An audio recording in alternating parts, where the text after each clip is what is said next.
네, 금리는 이제 인상이 지지난달에 됐고 이번 달에 다시 또 금리는 동결이 됐죠. 올해 또 하반기 지금 현재 11월, 12월 중에 이제 금리가 또 조정될 가능성이 있기 때문에 금리 인상에 대출 규제에 실수요자들이 내 집 마련하기 위해서 준비했던 계획들이 차질이 많이 생겼죠.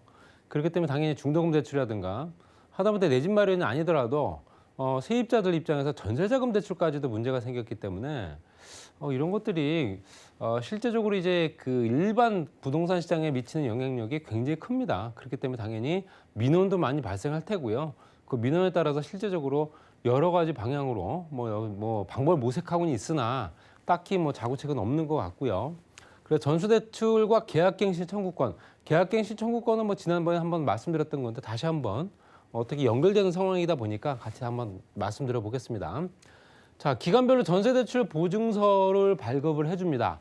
전세대출 보증서를 발급을 해주는 기관이 이제 한국주택금융공사, 그다음에 주택도시보증공사, 우리가 알고 있는 HUG라고 하는 그다음에 SGI 서울보증보험이 있는데요. 이제 보증서를 발급받게 되면 이 보증서를 가지고 은행에서는 대출을 실행시키는 겁니다. 실제적으로 보증서를 발행할 수 있는 조건들이 굉장히 까다로운데 주택금융공사와 도시보증공사 같은 경우는 무주택자이거나 9억 원 이하의 1주택자여야 된다라는 내용입니다. 그러니까 전세 대출을 받기 위한 보증서를 발급받기 위한 조건은 집이 없거나 9억 원 이하의 1주택자이거나 또는 연소득 1억 원 이하여야 된다. 이 조건이 들어가 있고요. 그렇지만 이제 실제적으로 이제 공기업이 아니죠. 이제 서울보증보험 같은 경우는 무주택자이거나 9억 원 이하의 1주택자인 건 맞고요. 소득 제한은 없습니다. 소득 제한은 없기 때문에 뭐 연소득이 얼마가 되거나 상관이 없이 일단 무주택자이면서 9억 원 이하의 주택에 관련된 내용에서만 보증서 발행해 주겠다. 그 내용이고요. 그다음에 이제 임차 보증금 한도는 수도권 지역이 현재 주택금융공사와 도시보증공사가 조금 다른데요. 수도권 지역은 똑같이 동일하게 5억 원이고요. 5억 원까지는 보증을 해주는 거고요. 비수도권 같은 경우는 주택금융공사가 3억 원, 그다음에 도시보증공사가 이제 4억 원입니다. 그리고 SGI 같은 경우는 한도가 없습니다. 그렇기 때문에 금액이 얼마가 됐든 간에 뭐 조건만 맞는다면 보증서를 발행해 주겠다. 뭐 이런 조건이고 당연히 수수료율이 높겠죠. 그렇기 때문에 이런 것 조건 저런 조건을 안 따지고 이제 보증서 발행을 해주기 때문에 당연히 공기업보다는 수수료율은 높다. 이렇게 참고하시고요. 대출 한도는 무주택자인 경우에는 2억 2천만 원. 이게 이제 주택금융공사 기준이고요. 1주택자인 경우에는 2억 원. 그러니까 1주택자인 경우는 도시보증공사와 금융공사가 똑같습니다. 그래서 집이 한 채 있는 사람 같은 경우는 현재 2억 원까지는 이제 보증서가 발행 조건 되는 거고요.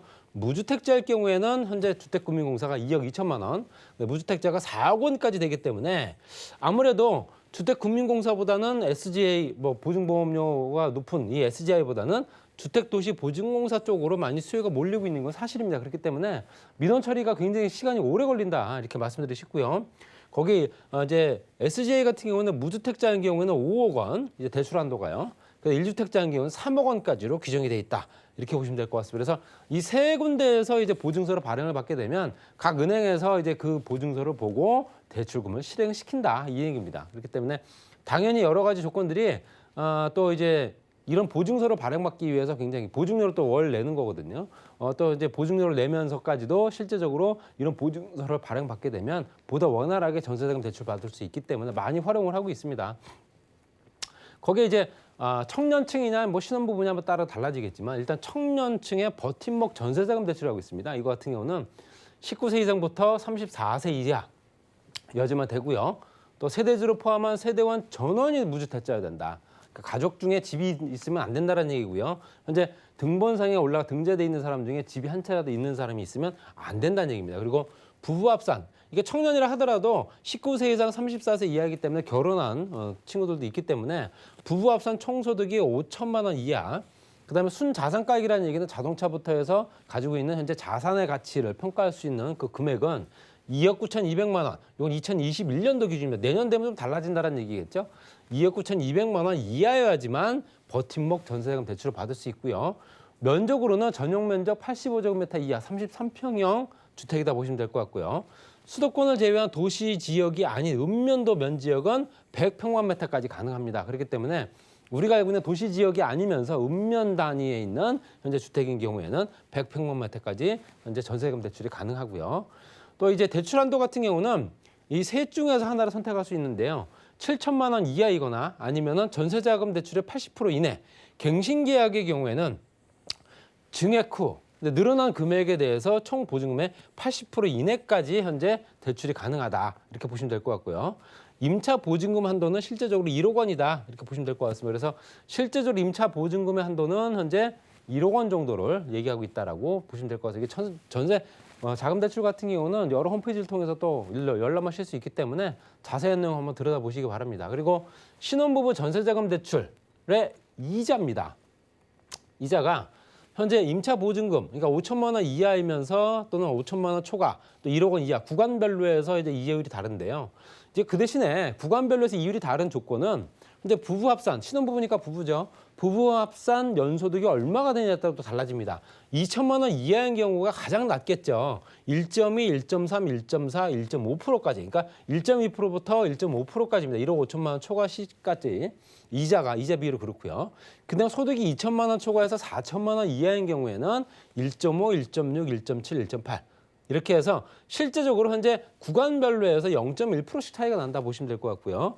또 4천만 원 초과해서 6천만 원 이하인 경우에는 1.8, 9, 2.0, 2.1까지. 그러니까 소득이 많으면 많을수록 이자는 더 많이 된다. 이렇게 보시면 될 것 같습니다. 그래서 내가 소득 구간이 어디에 포함되어 있고 우리 부부가 얼마 정도 되는지를 한번 꼼꼼히 한번 따져보실 필요 있고요. 그다음에 이제 중소기업에 취업하는 청년들이 있습니다. 중소기업에 뭐 대기업도 좋지만 중소기업에 취업하는 청년들의 현재 보증금 대출이라는 게 있습니다. 그래서 이거는 만 19세 이상 똑같습니다. 만 34세 이하 청년이고요. 군대를 갔다 온 사람 같은 경우는 39세까지 또 가능합니다. 그리고 중소기업 재직자 또는 청년 창업자. 그러니까 중소기업에 취직한 사람이나 아니면 1인 창업가, 혼자서 창업을 한 사람까지 해당되는 거고요. 연소득이 3천만 원 이하, 부부 합산 총소득이 5천만 원 이하인 경우에만 가능한 거고요. 자산가액은 똑같습니다. 청년 버팀목 대출하고 똑같고요. 2억 9,200만 원 이하여야 된다 보시면 될 것 같고요. 임차보증금 2억 원 이하, 임차보증금이 2억 원 이하여야 되고요. 2억 원 이하 전용 면적이 85제곱미터 이하의 주택에만 해당이 된다 보시면 될 것 같습니다. 그래서 대출 한도는 어떤 걸 선택하느냐, 1억 원 이하냐, 아니면 전세금의 100% 이내, 갱신계약의 경우 증액 후 총보증금의 100%까지 가능하고요.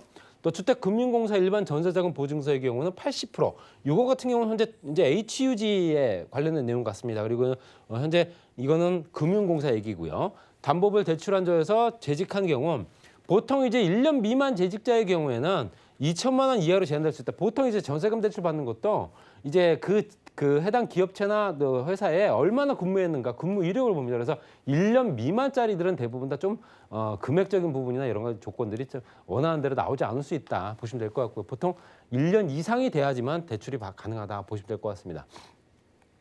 그다음에 이제 계약갱신 청구권, 하도 뭐 말이 많아서 다시 한번 준비했고요. 계약갱신 청구권은 임차인이 한 번 정도 쓸 수 있는 거죠. 계약갱신 시에 종전임대료에 임대료는 5%까지만 올려주면 되는 거고요.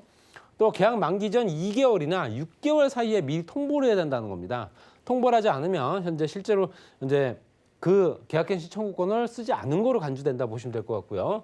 2020년 작년 12월 9일 이전의 갱신, 그러니까 묵시적 갱신 포함, 이제 서로 간에 얘기 없이 갱신된 계약이나 서로 얘기 있이 2020년 12월 9일 이전에 계약하는 거는 임대차 계약 경우에는 임대차 계약이 끝나기 6개월 전부터 1개월 전까지만 얘기해 주면 된다는 얘기입니다. 그러니까 이제 시기별로 봤을 때 이 법령 장치가 시행됐던 시기들이 있기 때문에 그 시기에 맞추어서 이제 어떤 그 기간적인 조건이 다르다 보시면 될 것 같고요. 계약갱신 청구권 말씀드린 대로 한 번 쓸 수 있는 거고요. 그렇기 때문에 보통 전세 같은 경우는 이제 4년 정도 거주할 수 있다 보시면 될 것 같습니다. 이때 집주인은 특별한 사유 없이는 현재 거부할 수 없다라는 조건이 들어가 있고요. 그렇지만 암묵적 계약, 묵시적 계약이라고 그러죠. 계약갱신 청구권 없이 서로 간에 얘기도 없이 그냥 시간이 흘러가서 만기가 도래할 경우에는 암묵적 계약이 갱신됐을 경우에는 서로 간에 얘기 없이 기간이 오버가 돼버린 거니까 그러니까 지나가 버린 겁니다. 계약의 기간이 지나가 버렸을 때는 임차인의 계약갱신 청구권은 미사용된 곳으로 간주되기 때문에 어찌됐든 집주인이 나가라고 얘기했을 때는 또는 전세금을 올려달라고 얘기했을 경우에는 그 둘 중에 하나를 수용을 해야 된다 보시면 될 것 같고요. 또 계약갱신 청구권을 사용했다는 증명서 없이 암묵적 계약을 했을 경우에 임차인의 권리를 사용한 것이 아니기에 주의해야 된다. 이것도 임차인이 좀 주의해야 될 부분이다 보시면 될 것 같고요. 또 계약갱신 청구권을 쓸 수 없는 예외 사항이 있습니다. 이거는 임차인이 임차료를 2회 연체한 경우 이거는 전세와 월세가 같이 해당되기 때문에 당연히 2회 이상 연체한 경우에는 안 된다 보시면 될 것 같고요. 또는 임차인이 거짓 및 부정한 방법으로 임차한 경우, 그러니까 뭐 계약을 잘못했다거나 아니면 뭐 현재 실제적인 내용과 다른 계약을 했다거나 이런 거겠죠. 임차인이 주택 전부 또는 일부를 파손한 경우, 또는 임차인이 임대인 동의 없이 전대한 경우, 전대는 실제적으로 다시 자기 임의대로 그냥 다른 사람한테 임대를 놓는 거죠. 또 임대인 및 직계 정비적이 실제 거주하라는 경우 이렇게 포함된다 보시면 될 것 같고요. 그다음에 실제적으로 거주하는 사람, 그러니까 임대인이 내가 거주할 테니 당신 나가십시오라고 얘기했는데 실거주를 2년 정도를 채우지 않은 경우가 있습니다. 그러니까 실제로 거짓으로 임차를 내보내기 위해서 얘기하는 경우에는 이 셋 중에 하나를 선택할 수 있습니다. 그래서 월 임대료 3개월분 전세금의 4% 또는 임대료에서 세임대료를 뺀 금액의 2년분을 곱한 금액 또는 실제로 임차인이 입은 손해액 이렇게 되기 때문에 이런 것들이 실제적으로 앞으로도 이제 전세 계약에 관련된 내용들이 많이 민원들이 발생하겠지만 법령이 조정이 돼야 할 필요가 있지 않을까 이렇게 말씀을 정리하겠습니다.